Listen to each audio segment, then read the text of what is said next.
Ces cadres professionnels sont des outils qui arrivent à point nommé. Ça permettra d'identifier le personnel sur le terrain et pratiquement tout le personnel du ministère des Transports. Un nom et toute une identité sécurisée. Ce simple bout de plastique connecté est désormais au cœur d'un dispositif stratégique lancé par le ministère des Transports.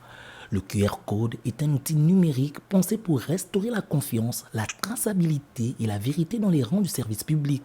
Grâce à cette application développée par l'Agence nationale des infrastructures numériques et des fréquences, plus de place au doute. Chaque agent, même en poste à l'intérieur du pays, sera dorénavant muni d'une carte officielle infalsifiable liée à sa situation réelle dans la... La solution développée est adossée directement au fichier unique de référence qui est le logiciel de gestion des agents publics de l'État utilisé par la fonction publique.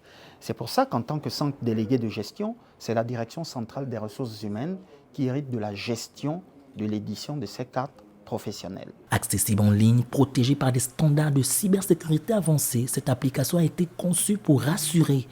Les données sont cryptées, consultables uniquement via un QR code qui renvoie vers un portail officiel. La Commission nationale de protection des données à caractère personnel et le ministère de l'Intérieur ont été saisis pour garantir la conformité. Notre application, celle de l'État aujourd'hui, est sécurisée. Les données sont disponibles, quel que soit le navigateur, quel que soit l'outil que nous utilisons, que ce soit un poste fixe, un ordinateur portable, vous pouvez avoir accès à ces données. Elle est sous la gestion de la Direction centrale des ressources humaines. La DCSI, la NEF, ne fait qu'accompagner le ministère dans la prise en main de cette solution et veiller à la sécurité des données des utilisateurs. En mettant la technologie au service de l'intégrité, le ministère des Transports, de la marine marchande et de la logistique pose un acte fort contre la fraude identitaire. Car moderniser, ce n'est pas seulement aller plus vite, c'est aussi aller plus juste.